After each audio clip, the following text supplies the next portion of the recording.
नमस्कार. श्री स्वामी समर्थ सर्वांना.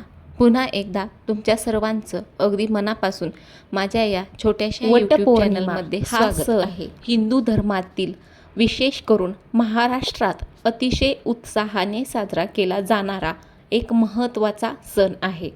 या दिवशी विवाहित महिला आपल्या पतीच्या उदंड आयुष्यासाठी आणि आरोग्यासाठी हे व्रत करतात. वटपौर्णिमेचे धार्मिक महत्त्व काय आहे? तर सर्वप्रथम या व्रताचा मुख्य उद्देश हा आपल्या पतीला उत्तम आरोग्य आणि दीर्घायुष्य लाभणे हा आहे. तसेच जन्मोजन्मी हाच पती मिळावा अशी प्रार्थना देखील महिला वटपौर्णिमेच्या या दिवशी करतात.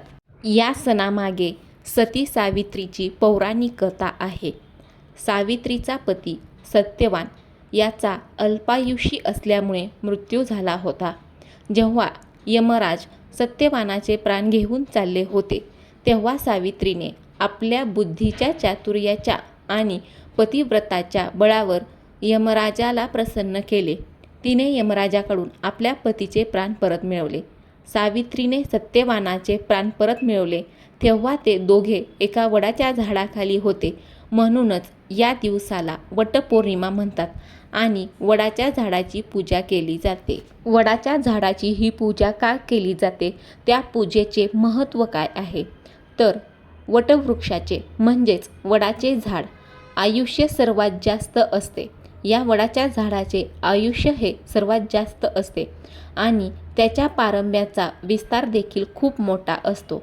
पतीचे आयुष्यही तसेच दीर्घ असावे आणि प्रपंच हा आपला वृक्षाप्रमाणे वाढावा या उद्देशाने या दिवशी वटवृक्षाची पूजाही केली जाते. तर यंदा 2026मध्ये वटपौर्णिमा ही कधी आहे? तर वटपौर्णिमा 2026मध्ये सोमवार 29 जून 2026 रोजी साजरी केली जाणार आहे. हा सण हा अखंड सौभाग्याचा, पतीच्या दीर्घायुष्यासाठी आणि 7 जन्म हाच पती मिळवण्यासाठी विवाहित महिलांद्वारे हा सण हा साजरा केला जातो. पौर्णिमा तिथीही प्रारंभ होत आहे 29 जून 2026 रोजी पहाटे 3:07 पौर्णिमा तिथी समाप्ती होत आहे 30 जून 2026 रोजी पहाटे 5:27 उदय तिथीनुसार हे व्रत 29 जून रोजी केले जाईल. वटपौर्णिमेच्या दिवशी महिलांनी कोणत्या रंगाचे कपडे म्हणजे कोणत्या रंगाची साडी ही परिधान करावी आणि कोणते रंग हे टाळावेत याला देखील धार्मिक आणि सांस्कृतिक दृष्टिकोनातून विशेष असे महत्त्व आहे. तर वटपौर्णिमेसाठी शुभ आणि अशुभ रंग कोणते? वटपौर्णिमेचे शुभ रंग हे व्रत हे पतीच्या दीर्घायुष्यासाठी आणि अखंड सौभाग्यासाठी केले जात असल्याने पूजेच्या वेळी सौभाग्याचे प्रतीक मानले जाणारे रंग परिधान करणे हे अत्यंत शुभ मानले जाते. तर कोणते रंग हे परिधान करावेत? तर सर्वप्रथम लाल रंग. लाल रंग हा हिंदू धर्मात सर्वात पवित्र आणि सौभाग्याचा रंग मानला जातो. हा रंग हा प्रेम, शक्ती आणि मांगल्याचे प्रतीक आहे. वटपौर्णिमेला लाल रंगाची साडी नेसणे हे सर्वोत्तम मानले जाते. त्यानंतर दुसरा रंग आहे तो रंग म्हणजे हिरवा रंग. हिरवा रंग हा निसर्गाचा, समृद्धीचा आणि नवचैतन्याचे प्रतीक आहे. लग्नानंतर महिला ह्या हातामध्ये हिरवा चुडा भरतात. त्यामुळे हिरव्या रंगाची साडी किंवा पैठणी नेसणे हे शुभ मानले जाते, कारण हा रंग हा सकारात्मक ऊर्जा देणारा रंग आहे. तिसरा रंग म्हणजे पिवळा रंग.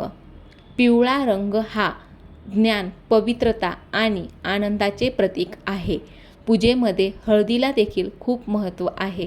त्यामुळे पिवळा किंवा सोनेरी रंगाचे कपडे घालणे हे उत्तम मानले जाते. पाचवा रंग केशरी किंवा नारंगी. हा रंग हा पवित्रता आणि आध्यात्मिक ऊर्जेचे प्रतीक आहे.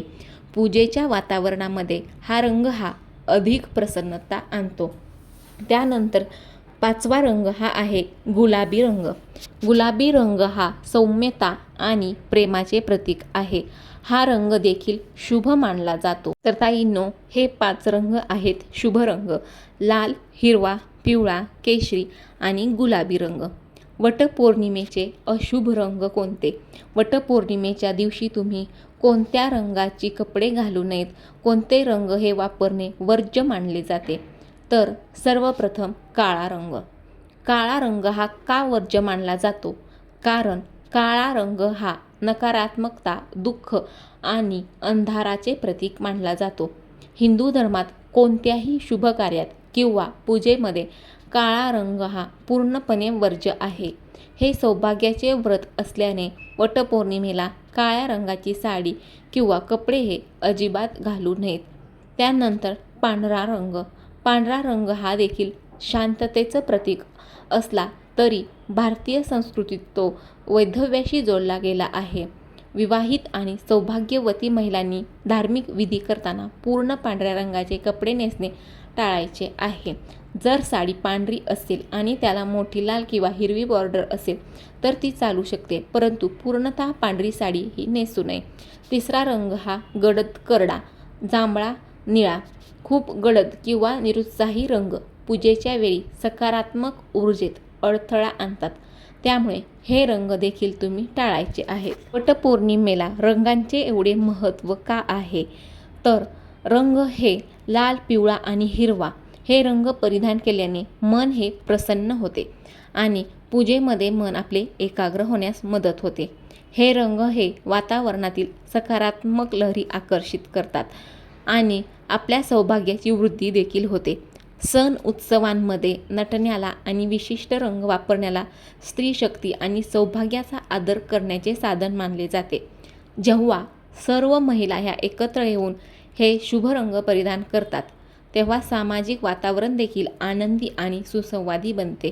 त्यामुळे थोडक्यात सांगायचे झाले तर तुम्ही वटपौर्णिमेला काळा आणि पांढरा रंग टाळून इतर कोणत्याही चमकदार आणि प्रसन्न रंगाची साडी नेसून तुम्ही मनोभावे वडाची पूजाही करू शकता. तर ताईंनो, वटपौर्णिमेचा उपवास हा करावा का? तर उपवास करायचा असेल तर कसा करावा? तर बघा, उपवास हा कसा करायचा आहे. तर दुपारच्या शुभ मुहूर्तावर वडाच्या झाडापाशी जायचं आहे.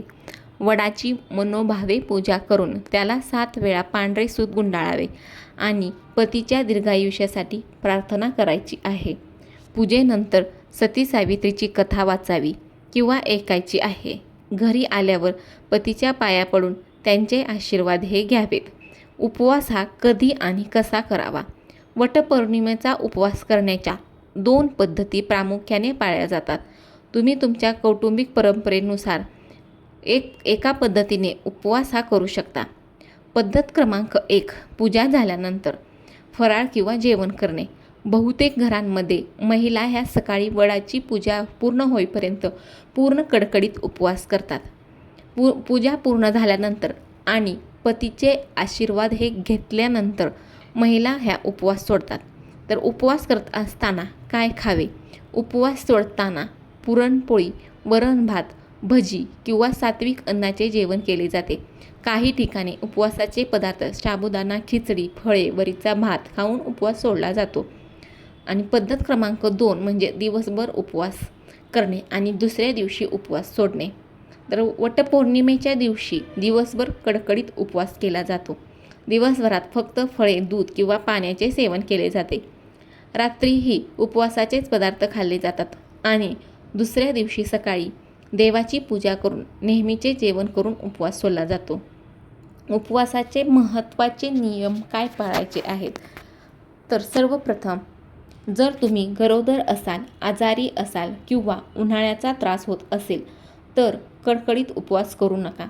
चहा, दूध, लिंबू पाणी किंवा फळे खाऊन उपवास करा. देवापाशी तुमची श्रद्धा महत्त्वाची असते, स्वतःला त्रास देणे नाही. त्यानंतर उपवासाच्या दिवशी मनात कोणताही राग, द्वेष किंवा नकारात्मक विचार आणू नका. आनंदी राहा आणि प्रसन्न राहा. शक्यतो या दिवशी जिवंत वटवृक्षाची पूजा करा. जर जवळपास वडाचे झाड नसेल तर कुंडीत लावलेल्या लहान वडाच्या रोपाची देखील पूजा करू शकता. झाडाची फांदी तोडून आणून पूजा करणे हे तुम्हाला टाळायचे आहे, कारण वटवृक्ष तोडणे हे शास्त्रात अयोग्य मानले जाते.